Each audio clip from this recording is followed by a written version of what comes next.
Pada Rabu 15 Oktober 2025, Satgas Gabungan TNI melancarkan operasi perebutan markas besar Kodam 8 Sowanggama. Aksi senyap yang melibatkan Satgas Raja Wali II, Yonif 500-S dan Yonif 712-WT ini berhasil merebut dan menguasai markas tersebut.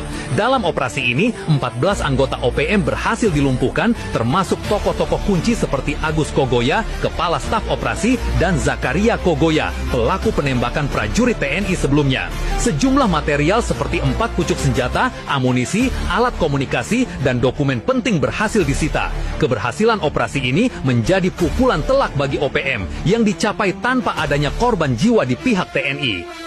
Bagaimana menurut kalian? Silahkan komen di kolom komentar.